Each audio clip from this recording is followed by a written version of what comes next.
They skip right to the sales pitch as soon as possible. And it just does not feel good because it isn't good. Welcome back to another sure to be riveting episode of the Tactical Agent Podcast. I am host one of two, Mike Edwards. And with me, as always, thus far, is Chris Fisher. What's up, dude? Oh, not much. Much better intro this time. Then what? Than the one I made fun of you for in the previous episode. I don't remember. I'm very zen with all of my media. I forget it. I'm in the moment and then it's gone. I don't remember what I've said or done in the past. I just go with the flow. I'd be like water. You're like a goldfish, as Ted Lasso would say. Be a goldfish. Be a goldfish. Exactly. Man, I can't wait till Ted Lasso comes back, spring of 2023. I got really excited when I saw a news article that said a release date has been set. And then you click on the article, and then it just says spring of 2023, which is like, I guess if you count an entire season of the year, a date, then yeah, a date has been set. Those asshole news people, man, just clickbaiting me, and I fell into the trap, and I'm like stuck in a virtual bear trap of Ted Lasso information. I told you it was great, though, didn't I? It was. It's a great show. Great show. Very tactical. I think Ted Lasso has a tactical approach to coaching, not a traditional one. And I think if you want to grow your real estate business or your mortgage loan officer business, or if you're any entrepreneur in a service-based industry and you happen to stumble into this podcast, go watch Ted Lasso. He's going to teach you a lot more than we can. But if you want to give us the rest of this episode, we are talking, we're going to continue our series on paradigm shifts necessary to move from being a traditional realtor, where 87% of them will quit, into a more tactical approach.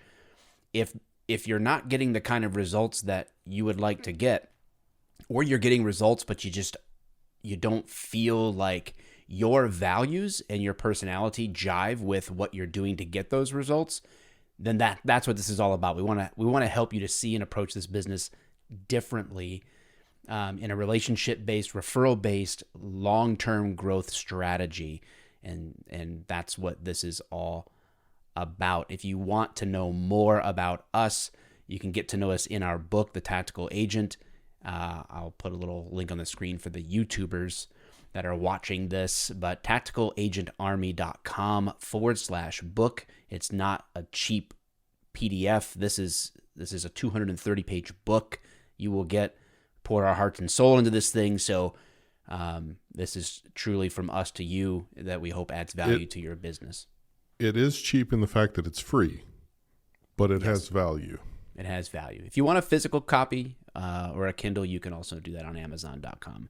If you just look up The Tactical Agent, you can get that. If you want to know more about our coaching, you can go to tacticalagentarmy.com. And wherever you see this on socials, obviously you can DM us, reach out, whatever. We're here. We're here to help you, and we hope that you find value in the podcast and everything that we're talking about on it. So with that, let's dive in. We all know what it feels like, or most of us know what it feels like to get that random Facebook message from someone you haven't talked to in 15 years. Maybe it's been since high school, and all of a sudden they've got their multi-level marketing networking gig going on, and they want to connect with you. and it just ends up feeling really slimy because everyone knows it's not genuine, and they skip right to the sales pitch as soon as possible. And it just does not feel good because it isn't good. So the paradigm shift that we need is to move from selling to asking. Some people would call this like permission-based marketing. I don't think that this is necessarily a marketing strategy, but it is a different approach. And I think too many real estate agents view themselves as salespeople instead of, I don't know what the right word would be actually, instead of friends, consultant, yeah, advisors, consultants. That's very good. That's exactly what we're looking for here. Someone who has other people's backs and is looking to provide them the best value and service possible, and not looking to just make a quick sale, as it were. You got any experience in that? I know I have a story I'll share, but any experience in having people reach out and it just ends up feeling slimy? Yeah, I mean, like everybody, when people figured out that you could use Facebook for marketing, it started being that same reach out where you haven't, kind of like what you were saying before, you haven't talked to somebody since high school, and then all of a sudden they reach out and you're like, oh, nice, man, I haven't talked to this guy in forever. And you're like, hey, man, what's going on? How's your mom? And then he's like, oh, my mom's great. Hey, I'm selling this thing. And you're like, oh, man. Son of a... Come on. You got me. But, it just kind of happens that way. And I don't understand why people don't realize that is so off-putting. Because if you had any kind of relationship with the person you're reaching out to, they're probably excited to hear from you at least a little bit. Unless you were like a weirdo or something, but unless you were the one that never took a shower after gym class, right. But when I do hear from somebody, like, I'm excited, and there have also been people that have reached out to me just to see how things are going, and we have a good conversation, and during the course of the conversation, they tell me they're selling insurance now, or doing something like that, and it's like, oh, well, I want to support my friends, so what can I buy from you, kind of thing. Yeah. And you look at that dichotomy between the two different styles, and I mean, who would you rather talk to, Yeah, ain't that the truth? and I don't know if we've said this on the podcast, but I think we probably have. People tend to do business with those that they know, like, and trust. Mm-hmm. And giving sales pitches, it doesn't really help with any of those things. A sales pitch doesn't really give somebody insight as to who you are and what motivates you.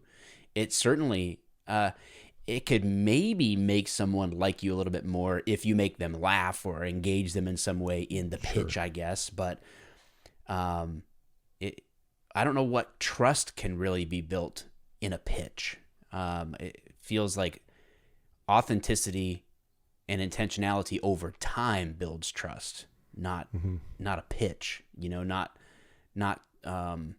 these Trojan horse conversations where all of a sudden now you're springing real estate on them or something. That's a really good analogy. I like it. Thanks. I didn't even plan it. It's like I'm totally zen. Yeah. You're in the zone today. You're like in the podcast zone. Yeah. Today. Yeah. Be the podcast. That's my motto. I remember I got a voicemail. This is years ago now. I think this is even like definitely pre-real estate time. And so this person that I hadn't heard from in forever, and nothing really particularly negative had happened to cause distance, but that just happens, right? And get this voicemail like, hey, sorry I missed you. I'd really like to get together and get coffee sometime and catch up. And I'm like, oh, wow. Well, that's cool. A lot of people are worried about reaching out to people in conversation that they haven't talked to in a long time. But like you said, if you had a good relationship, like, most of the time people are like, oh, wow, that's cool that so-and-so reached out. If I had people from high school that I haven't talked to that messaged me on Facebook like, hey, how's it been going? I kind of I'm like, oh, how cool. Like, somebody from high school thought to message me and say, hey, and we're, catching up. That's cool. Like, I don't mind that. So of course I texted him and I was like, yeah, man, let's do it. And we set up a time to meet up at a coffee shop. And then he shows up with like,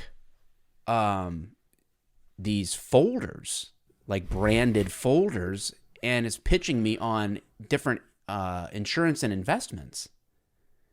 And I'm like, what just happened, dude? Like, and it made me like 100% not want to do business with this person, because I was like, man, you just used me. Like, I became a number. I became a thing, a means to an end for you. And we talked about that in the last episode, from instant gratification to investment, right?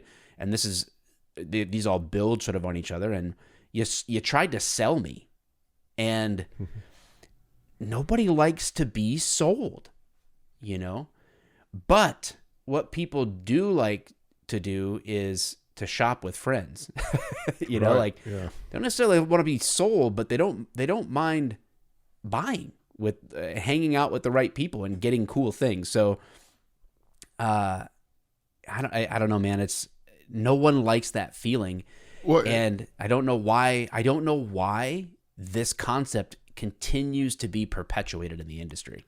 well, and if that interaction with you and your high school friend would have went differently, if he would have just sat down and you guys would have had some coffee and he'd have asked about the kids and you'd have asked him, what he was doing, and he would have mentioned that, oh, I'm doing this this thing where I'm selling investments and insurance, and your next question would have been, oh, tell me more about that, because I know you, and you guys would have went down this whole rabbit hole of talking about what he's doing, and he probably would have closed the sale that day.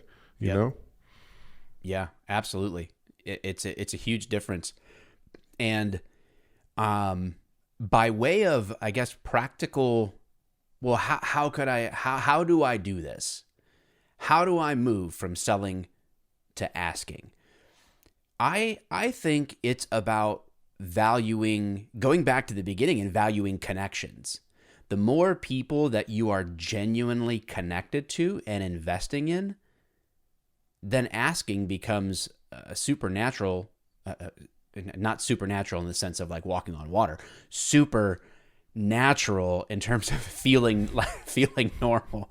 So like it doesn't have to feel awkward to ask somebody if they can help you in your business.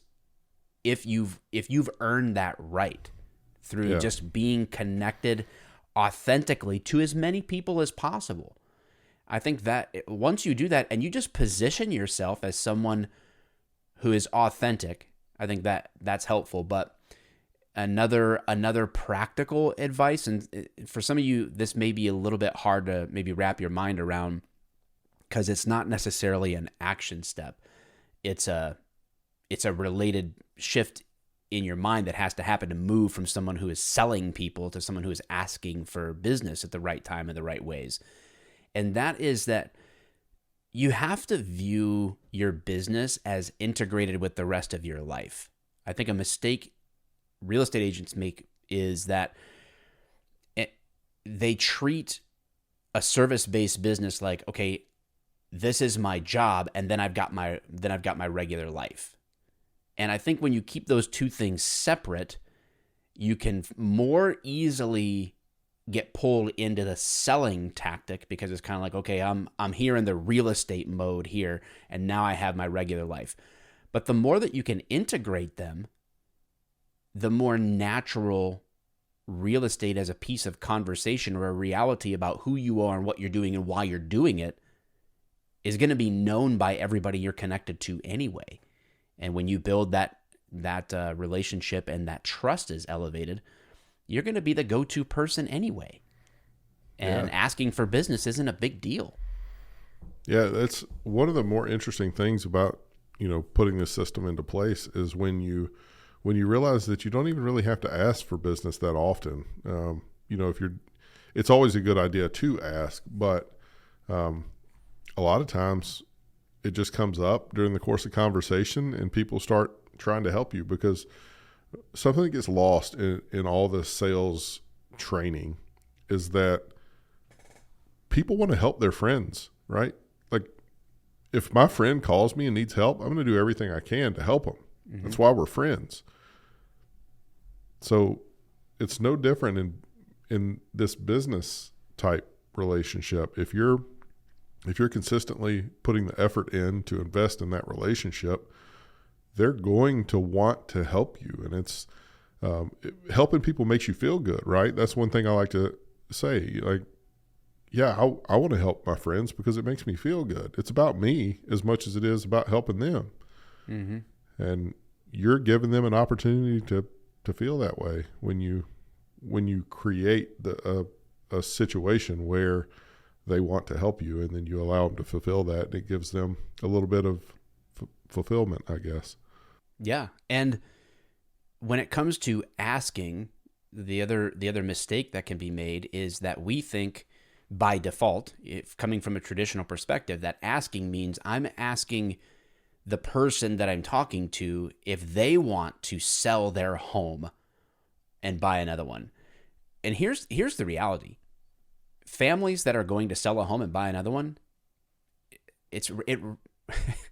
when does that ever happen by someone convincing them that they need to do that? Like families have a natural cycle in which they know it's time they want a bigger place or they want a different kind of place for different reasons. Like they have their own why in terms of when and where they would move to.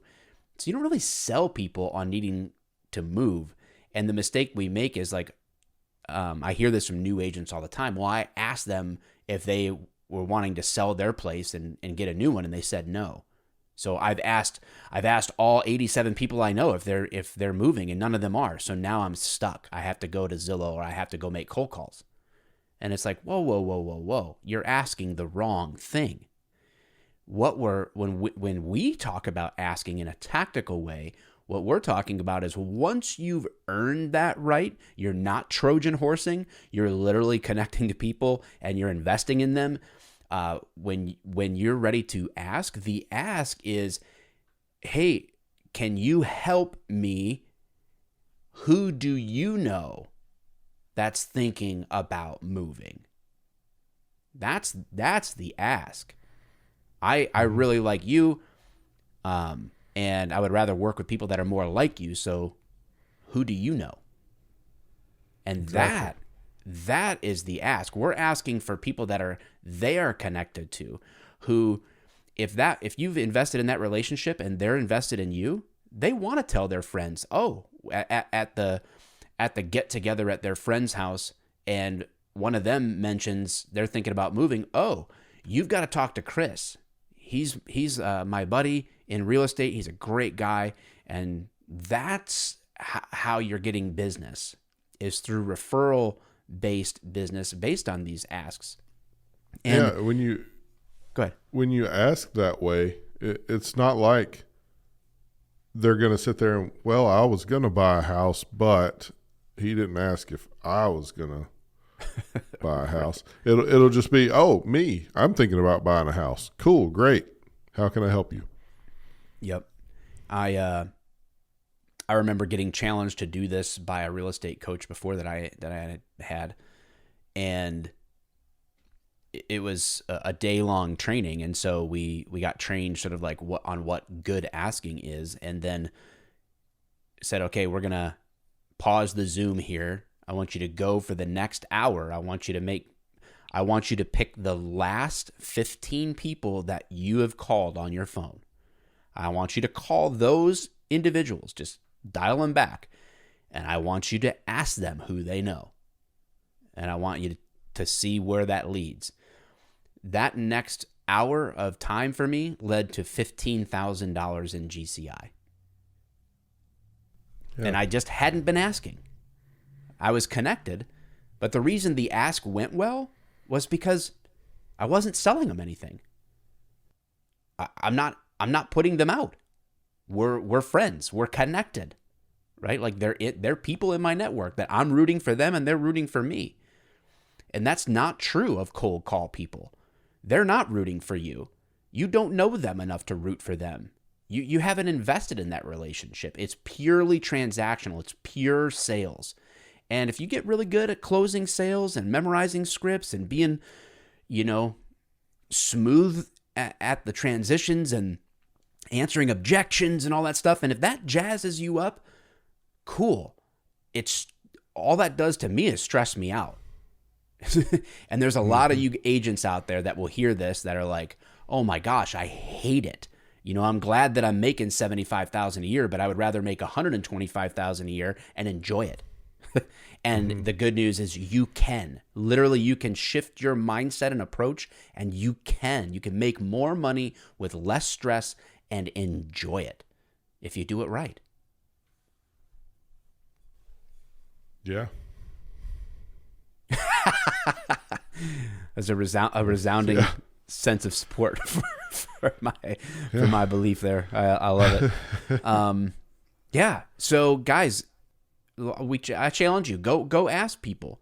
Go ask the people closest to you. Go pick the last 12 people you've had real conversations with, and go ask them and see where it goes. And the worst thing that's going to happen is now those 12 people will remember, oh yeah, I can help him. I can help him when I hear real estate come up. And maybe it's not, in that moment, but maybe it's next week. Maybe it's 2 weeks from now. Maybe it's 2 months from now. But that effort over time of connecting, investing, and then ultimately asking for business will yield results. All day long. All right. Any parting words, my friend? None. I think we covered it all. This was a pretty easy one. Just don't be a douchey salesman. Ask. There the you right go. way. And also, join the Facebook group. We are opening up a group to any real estate agent, mortgage loan officer, and we just want to add value. There's no cost. There's no catch. It's free.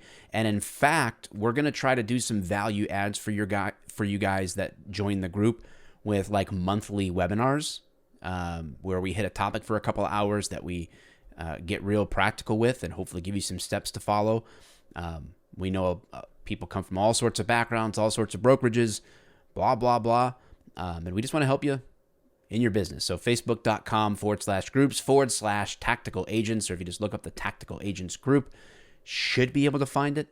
And if you don't, I guess message us wherever you see this comment. We'll help you out. We'll drop the link or whatever else. The link will be in the description anyway. So the show notes, wherever you are watching the podcast, so you should be able to click on it there and join the group. So we love to get to know you guys and add value to your business like we're always trying to do, tactically, not traditionally.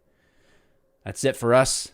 Guys, we'll see you next week. We got one more paradigm shift we're going to talk about, and then we're getting into some other cool stuff. I think we're going to talk about Chat GPT after that, which we'll be late to the party on that conversation, but hopefully it'll be fun either way.